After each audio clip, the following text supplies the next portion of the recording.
नमस्कार, मैं हूं हरिशंकर व्यास। सेंट्रल हॉल में आपका स्वागत है। मोदी सरकार के 100 दिनों में किस मंत्री का कैसा प्रदर्शन रहा, इस सवाल पर बहुत फोकस नहीं है। धारणा यह बनी है कि प्रधानमंत्री दफ्तर में सारी ताकत केंद्रित हो गई है, इसलिए मंत्रियों पर फोकस नहीं बना।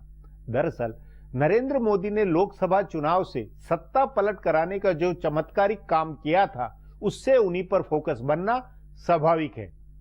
यह भी हकीकत है कि वे सर्वाधिक सक्रिय है। दूसरे भले सो जाए, खुद नहीं सोते, इसलिए धुरी वही है। 100 दिनों के कार्यकाल की धुरी नरेंद्र मोदी है। उनके साथ उनकी कार्यशैली और उनके प्रधानमंत्री दफ्तर के सवाल है। बावजूद इसके क्या यह माना जा सकता है कि अरुण जेटली, राजनाथ सिंह, नितिन गडकरी, रविशंकर प्रसाद, वेंकैया नायडू, पीयूष गोयल, धर्मेंद्र प्रधान आदि कम सक्रिय है? बतौर गृह मंत्री राजनाथ सिंह जितने दौरे कर रहे हैं वे कम नहीं है। सीमावर्ती इलाकों में चौकसी बढ़ी है। अरुण जेटली के पास वित्त और रक्षा जैसे इतने भारी भरकम मंत्रालय हैं कि उन्हें काम करना ही है। ऐसे ही नितिन गडकरी के पास जितने मंत्रालय हैं उतनी ही उनकी सक्रियता दिखाई देती है।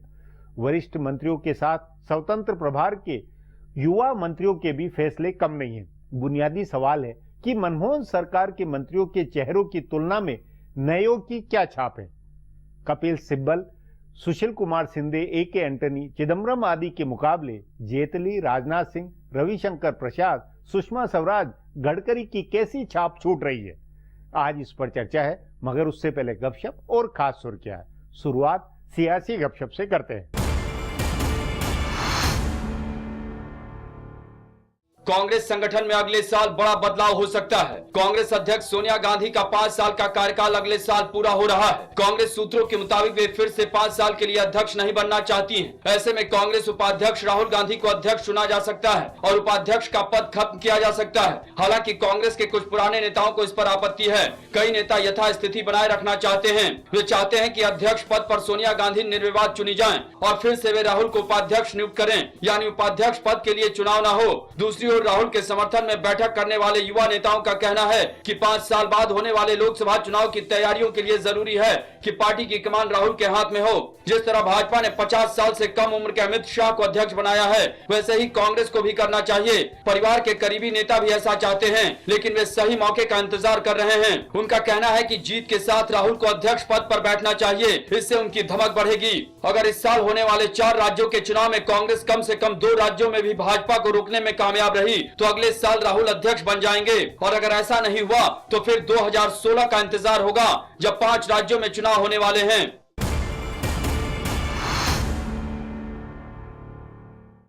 उत्तर प्रदेश में राज्यसभा के 10 सीटों के लिए लॉबिंग शुरू हो गई है। 2 महीने बाद प्रदेश के 10 सीटों के लिए राज्यसभा के 2 वार्षिक चुनाव होने हैं। इनमें से 6 सीटें बीएसपी के सदस्यों के रिटायर होने से खाली हो रही हैं। इन 6 में से पार्टी सिर्फ 2 सीटें जीत पाएगी, यानी नवंबर में उसे राज्यसभा की 4 सीटों का नुकसान होगा। इससे पहले हुए लोकसभा चुनाव में पार्टी एक भी सीट नहीं जीत पाई थी। उनकी खाली हो रही सीटों में से एक सीट उद्योगपति अखिलेश दास की है, जिन्हें फिर से राज्यसभा में भेजे जाने की चर्चा है। बीएसपी के नुकसान का फायदा समाजवादी पार्टी को होगा। उसके 2 सदस्य रिटायर हो रहे हैं और उसे 6 सीटें मिलेंगी। रिटायर हो रहे दोनों सदस्यों राम गोपाल यादव और अमर सिंह के फिर से राज्यसभा में जाने की संभावना है। राष्ट्रीय लोक दल में चले गए अमर सिंह की फिर से मुलायम सिंह से दोस्ती हो गई है। बाकी 4 सीटों में से एक सीट इलाहाबाद के सांसद रहे रेवती रमन सिंह को मिल सकती है। बीजेपी की कुसुम रॉय रिटायर हो रही हैं, जिनकी जगह नया चेहरा राज्यसभा में लाया जाएगा। कांग्रेस समर्थन से जीते मोहम्मद अदीब भी रिटायर हो रहे हैं। कांग्रेस ने उन्हें दोहराने का भी कोई संकेत नहीं दिया है। आरएलडी अध्यक्ष अजीत सिंह कांग्रेस या सपा किसी की मदद से राज्यसभा पहुंचने की जोड़ तोड़ में लगे हैं।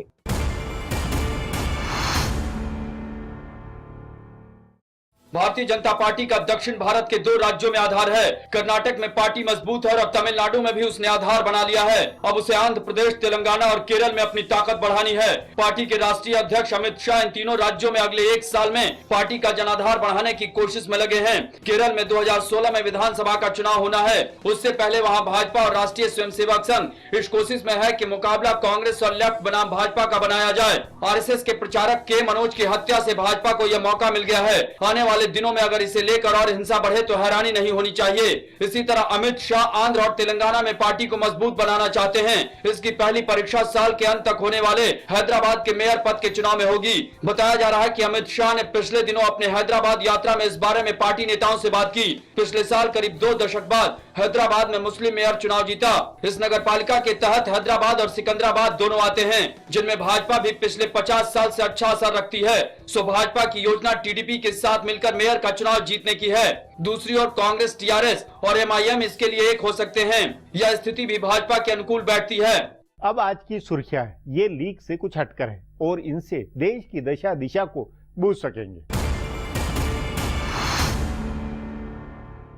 दुनिया के सबसे खूंखार आतंकवादी संगठन अलकायदा ने भारतीय उपमहाद्वीप में जिहाद का ऐलान किया है। अलकायदा की आधिकारिक वेबसाइट पर 55 मिनट का एक वीडियो डाला गया है, जिसमें भारतीय उपमहाद्वीप में अलकायदा की शाखा शुरू करने की घोषणा की गई है और साथ ही जिहाद छेड़ने का ऐलान किया है। इस वीडियो में अलकायदा के नेता ऐमान अल जवाहिरी ने कहा है कि भारतीय उपमहाद्वीप में कयादत अल जिहाद तैयार किया जाएगा। पाकिस्तान के खूंखार आतंकवादी आसिम उमर को इस नई शाखा का प्रमुख बनाया गया है और वह तालिबानी नेता मुल्ला उमर को रिपोर्ट करेगा। अलकायदा अभी पाकिस्तान और अफगानिस्तान में सक्रिय है, लेकिन जवाहिरी ने कहा है कि इसकी लड़ाई को अब भारत, बांग्लादेश और म्यांमार तक फैलाया जाएगा। जवाहिरी ने कहा है कि नया संगठन इस्लामी शासन वापस लाएगा और अल्लाह की शरीयत को मजबूत बनाएगा। जवाहिरी ने इस वीडियो में कहा है कि नया समूह भारतीय उपमहाद्वीप में म्यांमार, बांग्लादेश, असम, अहमदाबाद और कश्मीर में कमजोरों की रक्षा करेगा। जवाहिरी ने दावा किया है कि भारतीय उपमहाद्वीप में नई शाखा खोलने में 2 साल की मेहनत लगी है और इसे शेख ओसामा बिन लादेन की अपील को पूरा करने के लिए बनाया गया है। केंद्रीय गृह मंत्रालय ने खुफिया ब्यूरो से कहा है कि वो अलकायदा की ओर से जारी किए गए वीडियो की जांच करे और उसकी प्रामाणिकता के बारे में बताए। सरकार के सूत्रों के मुताबिक 1 या 2 दिन में आईबी की रिपोर्ट आ जाएगी। अलकायदा के नेता अल जवाहिरी की ओर से भारतीय उपमहाद्वीप में शाखा खोलने और जिहाद का ऐलान करने वाली वीडियो सामने आने के बाद सरकार ने कई राज्यों में सुरक्षा बंदोबस्त बढ़ाने का फैसला किया है। जवाहिरी ने अपने वीडियो में जिन राज्यों में नाम लिए हैं, वहाँ सुरक्षा के खास बंदोबस्त किए गए हैं। असम, गुजरात और जम्मू कश्मीर का जिक्र करते हुए जवाहिरी ने कहा कि इन राज्यों में अलकायदा की नई शाखा कमजोर लोगों की हिफाजत करेगी। इन राज्यों में सुरक्षा बढ़ाई गई। कांग्रेस उपाध्यक्ष राहुल गांधी ने केंद्र सरकार और नरेंद्र मोदी पर सीधा हमला किया। अपने चुनाव क्षेत्र अमेठी के दौरे पर गए राहुल गांधी ने कहा कि सरकार ने 100 दिन में महंगाई कम करने, भ्रष्टाचार रोकने का वायदा किया था, लेकिन वह इसे पूरा करना भूल गई है। उन्होंने कहा कि सब्जियों के दाम बहुत ज्यादा बढ़ गए हैं और बिजली व पानी की समस्या गंभीर होती जा रही है। प्रधानमंत्री नरेंद्र मोदी पर निशाना साधते हुए राहुल ने कहा कि प्रधानमंत्री जापान में ड्रम बजा रहे हैं और देश में महंगाई, बिजली, पानी आदि की समस्याओं की अनदेखी कर रहे हैं। भारतीय जनता पार्टी के राष्ट्रीय अध्यक्ष अमित शाह ने महाराष्ट्र में विधानसभा चुनाव का बिगुल बजा दिया है। उन्होंने महाराष्ट्र के चुनाव अभियान को कांग्रेस मुक्त भारत का दूसरा चरण बताया और कहा कि महाराष्ट्र विधानसभा में लोग उसी तरह भाजपा का समर्थन करेंगे। उन्होंने कहा कि कांग्रेस चुनाव हारकर सत्ता से बाहर होगी। इससे पहले मुंबई पहुंचने पर भाजपा कार्यकर्ताओं ने हवाई अड्डे पर उनका जोरदार स्वागत किया। अमित शाह ने महाराष्ट्र सरकार पर हमला बोलते हुए कहा कि महाराष्ट्र की सरकार आजादी के बाद की सबसे भ्रष्ट और निष्प्रभावी सरकार है। राष्ट्रीय अध्यक्ष बनने के बाद पहली बार मुंबई पहुंचे अमित शाह का हवाई अड्डे पर विनोद तावड़े, आशीष शेलार, पंकजा मुंडे आदि नेताओं ने उनका स्वागत किया। प्रदेश के प्रभारी राजीव प्रताप रूढ़ी और ओपी माथुर भी शाह के साथ मुंबई पहुंचे। शाह ने शिवाजी महाराज को याद करते हुए कहा कि उन्होंने स्वराज की स्थापना की थी। शाह ने कहा कि उनको पूरा भरोसा है कि महायुति को जीत मिलेगी। ऑस्ट्रेलिया के प्रधानमंत्री टोनी एबॉट ने आज से भारत का अपना 2 दिन का दौरा शुरू किया। दौरे के पहले दिन मुंबई में उन्होंने कहा कि भारत उभरती लोकतांत्रिक महाशक्ति है जिसमें अपार संभावना है। उन्होंने कहा कि वे इसका लाभ उठाना चाहते हैं। मुंबई के एक 5 तारा होटल में कारोबारियों के एक समूह को संबोधित करते हुए एबॉट ने कहा कि भारत ने पिछले कुछ दिनों में ऐसी तरक्की की है जिससे पूरी दुनिया चकित है। उन्होंने भारतीय कारोबारियों से कहा कि व्यापार के लिए ऑस्ट्रेलिया के दरवाजे खुले हैं। एबॉट शुक्रवार को नई दिल्ली में राष्ट्रपति प्रणब मुखर्जी, उपराष्ट्रपति हामिद अंसारी, प्रधानमंत्री नरेंद्र मोदी और विदेश मंत्री सुषमा स्वराज से मुलाकात करेंगे। उनकी इस यात्रा में असैन्य परमाणु संधि पर दस्तखत करने की संभावना है, जिससे भारत को ऑस्ट्रेलिया की ओर से यूरेनियम मिलने का रास्ता साफ हो जाएगा। फिलहाल अब एक ब्रेक है, फिर खुलासा होगा।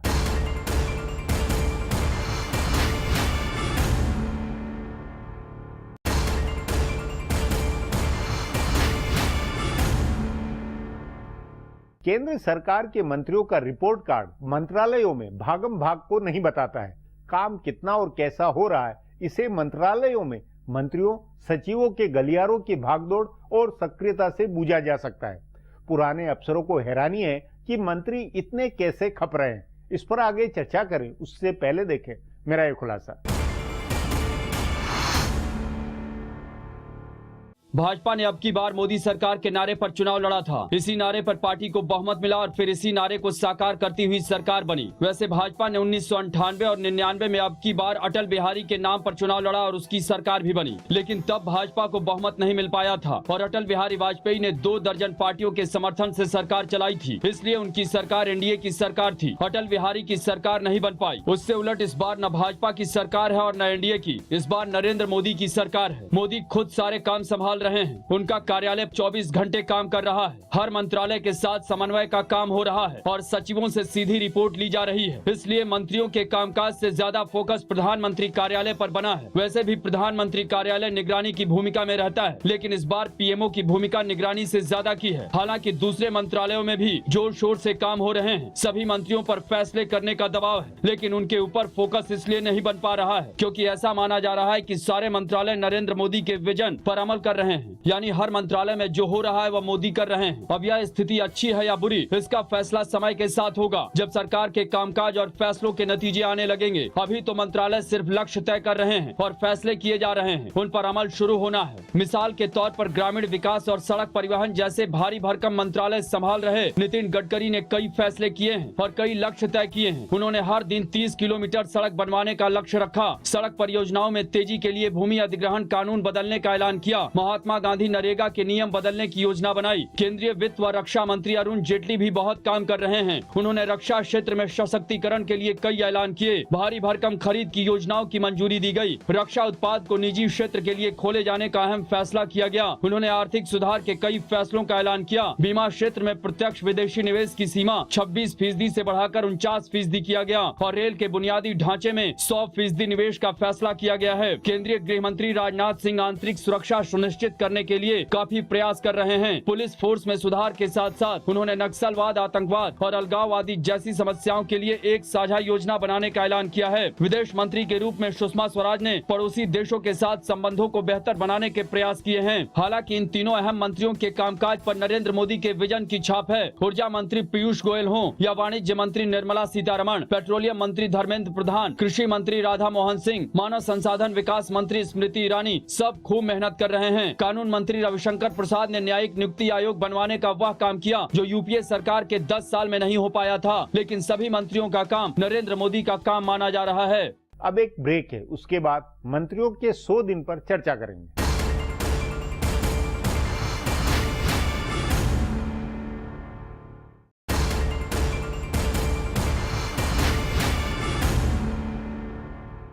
राजनाथ सिंह, अरुण जेटली, नितिन गडकरी, सुषमा स्वराज से लेकर नरेंद्र सिंह तोमर, राधा मोहन सिंह, स्मृति ईरानी, पीयूष गोयल, प्रकाश जावड़ेकर और धर्मेंद्र प्रधान आदि की मंत्रियों की लिस्ट में कई नए या खालिश राजनीतिकवाद चेहरे हैं, मगर ये सब मंत्रालयों में इतना वक्त दे रहे हैं, इतने खप रहे हैं कि पूरा माहौल ही बदला हुआ है। इस पर चर्चा के लिए आज मेरे साथ वरिष्ठ पत्रकार प्रभु चावला है।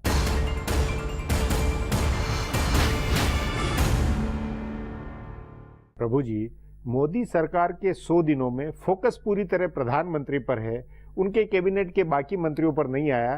क्या बाकी मंत्री कामकाज करते हुए प्रभाव दिखाते हुए नजर नहीं आ रहे हैं? जब मोदी प्रधानमंत्री कैंडिडेट डिक्लेयर हुए थे तब भी फोकस उनके ऊपर था।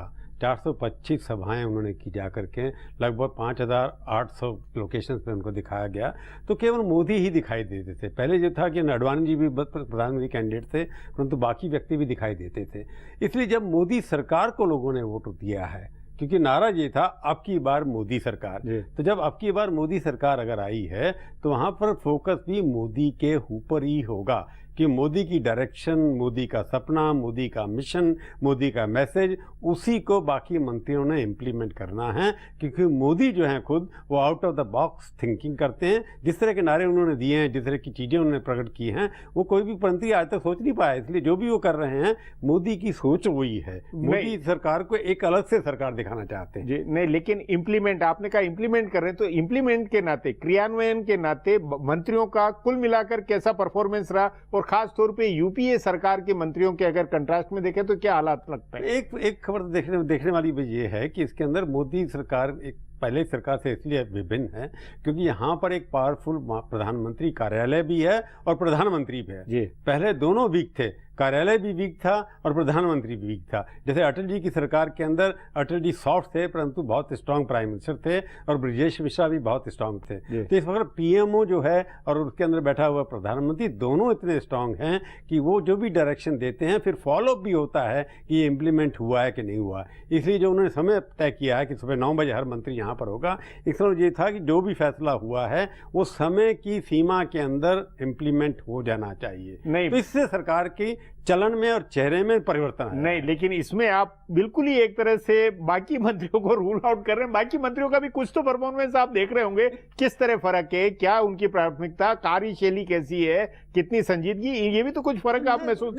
जब नेता आपका डिफरेंट होगा तो बाकी पर आप तो एक जानकार हैं दिल्ली के सत्ता गलियारों के, उसके नाते मंत्रियों के परफॉर्मेंस को लेकर कोई राय नहीं बन रही है आपकी। मैं तो कहता हूं जब एडिटर अच्छा होगा तो कॉरेस्पॉन्डेंट उसी हिसाब से अच्छे बन जाएंगे। अगर कॉरेस्पॉन्डेंट भी तो आप जज करेंगे ना उनको। एडिटर ने अपने जो प्रधानमंत्री हैं उसने ऐसे मंत्री चुने हैं जो उनकी बात को, उनकी इच्छा को, उनके सपने को क्रियान्वित करें। तो हर मंत्री उनके हिसाब से काम कर रहा है। मेरे को लगता है हर मंत्री एक दूसरे आकर बढ़ करके कॉम्पिटिटिव स्पिरिट चल रहा है, कंपटीशन के। नहीं, वो मतलब ये एक आपने बात कही कि मंत्रियों के बीच में कंपटीशन है अच्छा करने का। मोदी के सपने को कैसे पूरा किया ये कंपटीशन है, बिल्कुल कंपटीशन है। इसलिए रोज देखते हैं कि नई नई चीजें आती हैं, हर मंत्री मीटिंग करता है, उनको कहा गया क्षेत्र में जाने के लिए वो क्षेत्र में जाते हैं। दिल्ली की पार्टियों में कम नजर आते हैं, दिल्ली के अंदर दिखाई नहीं देते हैं। हालांकि कुछ लोग अभी बदले नहीं है, करेंगे वो लोग, परंतु मेरे को लगता है कि हर मंत्री जो है प्रूव करना चाहता है कि उसका चुनाव एज ए मंत्री मोदी ने अच्छा किया है। वो पहले अच्छा परफॉर्म कर रहे हैं। पहली सरकार में यूपी में ये होता था कि मंत्री एक दूसरे को गिराने में लगे हुए थे। अब बहुत कम ऐसी बातें हो रही है जिसमें मंत्री एक दूसरे को गिराने में लगे मतलब बाकी एक कॉम्प्लीमेंट्री की तरह काम कर रहे हैं, एक टीम की तरह काम कर रहे हैं। मतलब ये कि आपके अपने अनुभव में 35-40 साल के अनुभव में मंत्रियों की ये टीम जो है ये एक कुछ अलग ही छाप छोड़ रही है। मतलब जैसे प्रधानमंत्री की अलग छाप छूट रही है वैसे इन मंत्रियों की भी छूट रही है। वो प्रधानमंत्री की छाप को आगे बढ़ा रहे हैं। यदि ये मंत्रिमंडल ऐसा है जो प्रधानमंत्री चाहते हैं उसको टीम बन करके इंप्लीमेंट करते हैं ताकि लगे कि प्रधानमंत्री अगर सफल होते हैं तो ये मंत्री भी सफल माने। मतलब लेकिन आप ये मानेंगे कि ये सब जो दौड़ में है उस दौड़ में कोई पीछे नहीं रह रहा, सब बराबर की रफ्तार में, या सब या आगे पीछे हो रहे हैं या कोई बहुत पीछे भी रह गया। सब एक तरह बाहर एक दूसरे आगे निकलने की कोशिश कर रहे हैं कि मेरी परफॉर्मेंस तुमसे अच्छी है। उसमें कोई टंगड़ी बनाने की कोशिश करता है कई बार कोई, पर वो है नहीं, उसमें लगता नहीं है।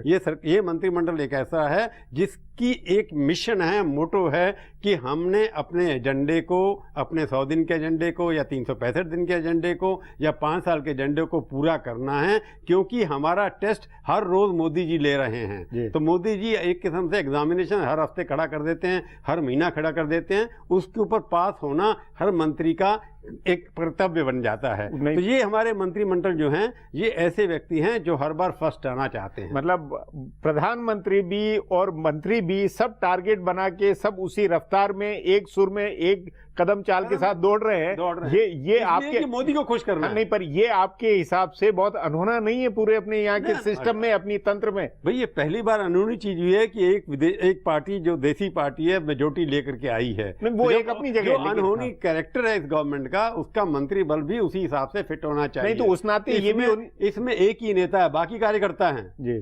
तो इसलिए कोई कहे कि मैं बाकी पार्टी कांग्रेस के अंदर जैसे यूपी के अंदर प्रधानमंत्री कभी लोकतांत्रिक तरीके से बन के नहीं आया था 10 साल के अंदर।